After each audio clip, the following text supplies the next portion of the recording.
kwatagana tukaenda kuisanya obwenji wali wakufyetera bonita ngena kuva 18 abiri Julai tubalinde mu mama nyabo automatic simanya automatic ani anankwata ani anangwako obwenyi ani kwena kwatagana naye mutulidire sabana time tetuzanya mutwalinde banna Kampala mitwale 3 kwetano tubalinde banna Kampala. All right, my friend. Thank you so much, guys, for watching me. My name is Morris Jordan Kawesa. The channel you're watching is Morris Jordan K Media, and your host is Morris Jordan Kawesa. Let us go in this very simple clip, and when we come back, I'll tell you more about this. Don't go away. Ronald, so when you got a sentence, sentence you do, sentence that I got eh? Or you know, Kupasene got a suka and Kumina Musan, Kumina Munana and Zetaga. Yes, since is not going to call. Why? Kumina Munana was what you watch. Kumina Munana, the Kumino Manda, Nabi, Theatre Bonita. Natugenda kutukana bano bakibuuka basenkubuka siasa bakayimbira no time mu customer care theatre bonita apesete zake akwe sente kubanga nange tata mama kojja jajja senga mulirwana gwesagala anjagala nange na basa bayingiza bakulu waliwo empaka zembatimu empaka memba wakanya ngamba tekisoboka ko tekisoboka bangambye twama aromatic bega sele bakayimbira byosanzeko situfo no time mu customer care bega se nepikira kibuka leira yabade yewerera nampi leira yabade yewerera nampi tati ndoli agamba senko gerugwa Katunda bantu kunonya sente kugenda kulaba shege kuba egenda kuba mawu sente mekazi emitwale 3 kwetana mulindeko nzemba ngenze Katonda agabanga gwatalita nabesunga abantu abo banange mbewulira abantu abo tugira byendoza clip ebaddemu abantu bali basatu omukulu Saka Miti omukulu Yiga Conrad Peter n'omukulu amanyiddwa nga Sulaiti Mulimira Badiru Serwere era information ebaddemu ogirabye bulungi just kwongera gigaziyamu nenga ate sinaba kugenda wala nina n'obubaka okuva mu Aromatic Entertainment kakati kansokere ku clip eyo olunaku lugenda kubeera ngena kuzomwezi 18 19 nena kuzomwezi 2 tugenda kubeera waliko Theatre La Bonita atengera mukubeera ku Theatre La Bonita njagala muganda wange waliyo channel eri ku YouTube channel bajita ndabirwamu so you can have a little time, you can have like 2 minutes no genda no checking ayo no laba bichi ebiri kundabirwamu lwaki nedda Morris Jordan Kawesa bwe manga wendi nga nkugambye yes nawe obero kimanya kakati njagala ku ogerako ku clip eyo tulabyemu abakulu abo nga bwe mbakumenyedde era nga bakugamba nti nenaku z'omwezi ezo tugenda kubera ku Theatre La Bonita ekyo kituufu tewali kubusabusa tewali nsonga yonna lwaki oba tujja ku Theatre La Bonita n'olaba abantu abo nga bakuwa movies ez'enjawulo nga bakuwa omuzannyo ogw'enjawulo fena tulaba customer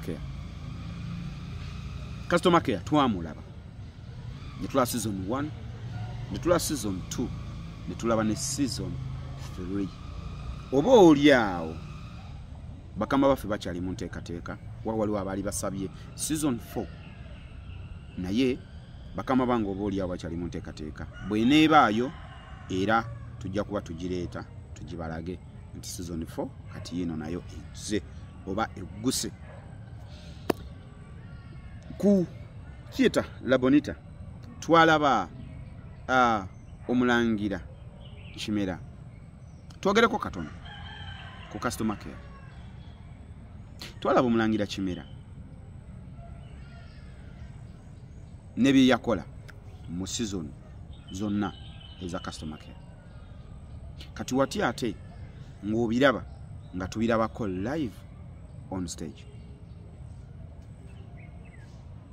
omanyi ekituleetera oba ekireetera bannabyamizannyo ebiseera ebimu okujja ne bakizannya live on stage kubanga baba bagala okukutegeeza oba gwe wennyini okukumanyisa nti ebintu bino bye tukola temuli mu camera trick yonna.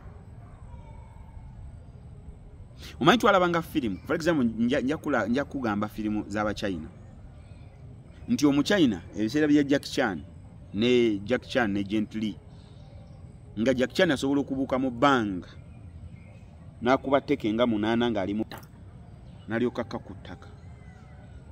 Jet Li n'abuuka mu bbanga n'agenda, oba Jackie Chan n'abuuka mu bbanga n'agenda n'amalayo eddakiika ezi. Ekibuga Kampala kiguddemu ensasage basaba Aromatic bakutuusako omuzannyo no time customer care mwezike ku Theatre La Bonita live on stage batandika Friday 18 July, Saturday 19 July paka Sunday nga 2 July bakayimbira Drum Actors bali wamu ne Aromatic Entertainment, Florence Nampija, Jean Nakachwa, Andrew Benon Chibuka, Charles James Senkubuge, Ahmad Lubowa, Samula Beatrice, Aisha Chomuhanji, Mulimira Sulaiti, Uncle Sam, Justin Nantume, Conrad Peter Iga, Paul Zileta visa akisema kura. Oh, it's gonna be massive. Shillings mtwale 3, VIP mtwale 5. Booking ticket nga buchari. Theatre La Bonita egenda kufuka Gaza. Amajega Aromatic kasisinkanye n'eggye ly'abakayimbira. Biwagidwa. Bukede 1. Nadda kutaka. Ekyo ne tukiyita camera trick. Abamu fe abaali abagezigezi oba abagezigezi tuyita camera trick. Nenga kati okujjawo nti esi camera trick ng'okivaako n'ojjamu nti eyo camera trick wabula n'onyumirwa. So when it comes to Ugandan movie industry, we thought nti oba oli awo ne bino bye bakola nabyo camera trick. Nedda boy. First of all, ffe mu Uganda oba ffe mu Aromatic Entertainment tuzanya real touching stories. Njagala tutuddeyo kemabega. Tusikemu kemabega ku neighbor. Omukyala Kirabo we yachunyizanga Brandon mu neighbor. Mu neighbor omo Kirabo we yachunyanga Brandon neera waliyo abantu abaavaayo abamu ne bagamba nti kituufu waliyo ebintu ebimu bantu mu ebintu by'omuzannya bikyalo nze kankuwe bije ebiri byaddala kubanga tukola stories ezikwatagana ku bantu. Because we are Africans, we are acting as Africans. We do things that happen in Africa. So there is no way, there's no reason as to why we need to fake. No. To call real stories. Let me give you an example. Ngeyo yo yatuuka kunze. Twazanya film bagiyita Nawolovu. Nawolovu nazanya nga nze kiyimba. Nga Conrad yekiweewa. Waliyo omwami bamuyita Zaamunyo Muhamuntu nga ekitaffe. Kitaffe oyo ne twagala okutunda ettaka. Kitaffe yayagala okutunda ettaka. Nti yejjanjabe abeeko byakola. Naye nga ajjukira bwe yalinga akola ng'ayogera nnyo ekigambo nti ettaka nkolerera abaana bange. Kati we twawulira ekyo kuba muzeeyi ye yali mulwadde. Nenga yagala atunde ku ttaka lye kuba ye yaligula yali yegulira kati nga yagala atunde ku ttaka eryo yejjanjabe. Ne olwokuba luli ffe tulinamu mentality luli twakiwulira nti ettaka muzeeyi buli lwaba ayogera agamba nkolerera abaana bange kakati ate tuwulira ettaka lyagamba nti nno ly'abaana be ate tuwulira ayagala dditunda ne tutabuka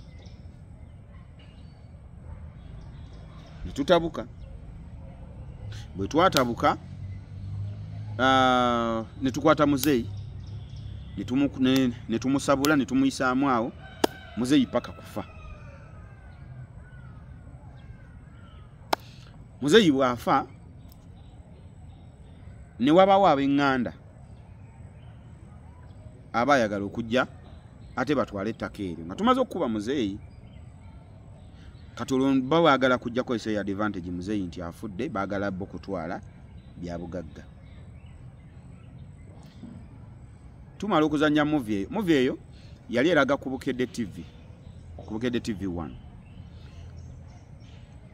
Ebiseera ebyo nali nkyakolera ekawempe ku Total nga nkola bwenzanya. So nali nkolera ku Total ekawempe naye nga nsula Nalukolongo. You can see long the distance was, but it was simple thing on my side. Yeah, it was simple thing. Nali nsobola okutambula era nga nkola ntambulawo ne sente ntono nnyo. Kubanga nali nyanga okuva Nalukolongo paka Busega nusu 10. Then ne nnyo okuva Busega paka Bwayise 10, ezo si 12. Kati wali kuva Bwayise paka wali Kawempe nga ntambulawo. So nakozesa transport wa 14 olunaku. Oyinza ogamba Morris wali tobala sente wakozanga nyingi nedda nakozanga 14 transport buli lunaku. Ate nga ziri worth kuba sente ezo nazifunanga. Yeah, so lumu nali ntuuka na bakanteeka e Busega. Bakanteeka e Busega kuba bantekanga no ku round wansi eno round egenda e Bulenga. Kati nga ntambula waawo nempita Katale nentuuka wali ku Shero neninyaawo either board oba taxi nengende Nalukolongo. Kakati mba mpita ku Katale e Busega. Omuzeeyi kyava akwata omuggo najja nannumba nga bwaleekaana. Bino ebivubuka tebyagala kukola kino kye kyasa kitaawe waakyo. Nagalula omugankube nti nasse kitange. Era abantu ne bamukwata. Abantu ne bamukwata ne bamugamba nti ziri firimu si bya ddala. Ziri movie, ziri ziba movie. Ono naita ina musango just kiri yazanya kizanyi. Nange nengezaako munnyonnyola. So bwe namunnyonnyola n'akitegeera. Naye yakitegeerera mu bulumi. Lwaki yakitegeerera mu bulumi? Yagamba nti nze kennyini ndi wano mu Katale e Busega. Nenga nali musajja mugagga. So yayogera story yawo mu dakika nga 5 ngeweddeyo. Yaji summarizing. Nenga ajogerera mu bulumi mu kukaaba. Yaka masali badde wano nga ntunda nnyanya. Nina capital wa 8,000 nzo musajja omukulu eyekolera ebintu byange. Ndi wano nina capital wa 8,000 naye abaana bannemye waka. Abaana mama wabwe bwe yafa ne bankuba ne bangoba ewaka ne bangoba mu bintu byange. Kati I ended up here e Busega. Sina wadde sente nenga nina amaka emitiyana. Nti alina amaka emitiyana. Kuliko amaka ga bbeeyi, kuliko emmwanyi, kuliko ebitooke. Naye abaana bamukuba ne bamugoba mu bintu ebyo nga bagamba ye yasse maama waabwe. Ate nga yagamba tekyali kituufu. Maama waabwe yalwala bulwazi buno obulwadde buno bwaffe buno obwammwe. Conrad ye buli lwabagayogera ku bulwadde bwagamba buno obulwadde buno obwammwe. Tagamba nti buno obwaffe. Kati Sula ne Conrad olumu kibaleeteramu misunderstanding mu kuwakanaawo. So omukyala yalwala bulwazi, yo omwami yagamba omukyala yalwala bulwazi nafa nga abantu be bafa bulijjo, naye abaana bakiteeka ku ye nti ye yatta maama waabwe. So ne bamugoba mu bintu. So bwe bamugoba mu bintu n'asibira e Busega. Kati atunda nnyaanya alina capital wa 14,000. Naye ng'omuntu oyo gugwa, by the way omuntu oyo gugoba mu bintu awezezza emyaka nga 4 ku 5. Omuntu w'emyaka 5 aba takyasobola kuhasolinga kuddamu kufuna buli bulamu bwe yalimu. Aba takyalina maanyi. Aba tandise n'okumera envi. Kitegeeza tasobola kukozesa ezo nvi okuggyako nga yasoma nnyo. Katonda namuyamba n'afuna omulimu mu office ne batandika omusasula wa million 2 oba 3 buli mwezi. Naye emirimu egy'amaanyi aba takyagisobola kubanga amaanyi gakendedde. I think you get my point. So muzeeyi ngo bwe bulumi bwayina. Obulumi obwo bwayina. That's why yali akutta omugga nkube. Kati nga ye buli lwandaba ku TV nga nakwata n'enkuba kitange. Nga natta kitange olw'ebintu.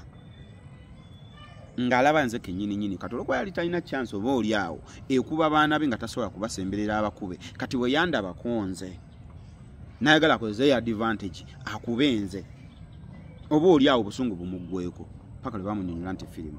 So kyentegeeza mu kyo nti nze nabeerako ko abantu aba bakulu abakoze era buno baka wano wembuyisa muganda wange tosanganga omuntu myaka 4 myaka 5 myaka 6 myaka 7 nga talina kalina ng'oluusi asula na mukazigo ka mitwalo 7 eyo mu ghetto omuntu oyo n'omusekerera oba omuntu oyo n'omujajinga. Those people, they have stories behind. Because trust me, teri muntu akeera ku makya n'atuula butuuzi nga tayagala kukola. Either omuntu oyo aba yakola mu kukola ennyo n'aba n'ebintu bye, ebintu by'oba oluusi ne bibulankanyizibwa, aba tatudde butuuzi.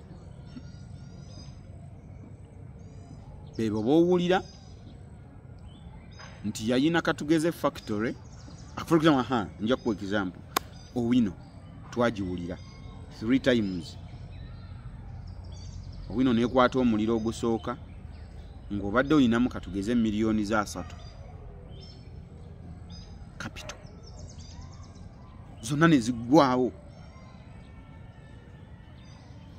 N'ogenda mu Masaka oba mu kyalo kyammwe nga wali wagulayo akapoloti n'okatunda mu miliyoni zo oba 2 oba 15, n'ogamba kanziremu nkole,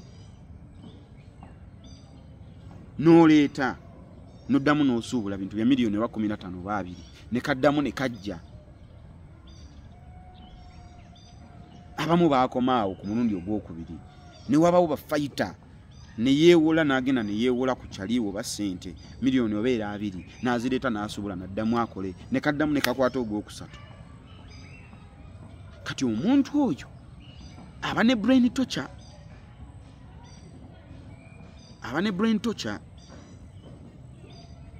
First of all, capital aweddewo wali mu kusooka.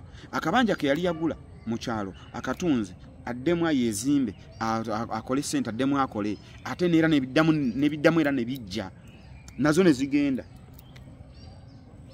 ne yeewola ku kyaliwe n'amuwola addemu akole n'amuwa, ne biddamu ne bikwata mirundi 3. Kakati mbulira omuntu oyo bw'omusanga ng'ali mu kazigo ako, ddala mbuulira omunenyaki, lwaki omusekerera?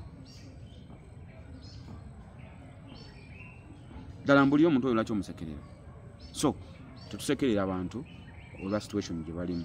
Everyone has a story behind. Teri muno omuntu atayagala gaggawala, ate era takimanyi nti n'okugaggawala kukola na mikono, kukola na maanyi. Kitegeeza buli omu alina effort gy'ateekamu okukola, buli omu ateekamu, naye buli omu Katonda alina olunaku lwe yamutegekera. So never judge anyone because of the color, because of the situation, because of the what. No, don't judge. Kabadde kalowoozo k'olunaku, naye tubadde eri ku butya bwe tugenda okubeera nga tukola movie yaffe, nga tukola omuzannyo gwaffe. Tubadde eri nga ngezaako okubalaga butya bwe tugenda okukola omuzannyo gwaffe ku theatre La Bonita, nti ebintu bino tubibeeratirako stage mukakase nti nno oba oli awo tetulina camera tricks, tetukola kintu kyonna nga kiri trick, bintu byonna biba real. So tukibaleeterako stage okirabe nga kiri real.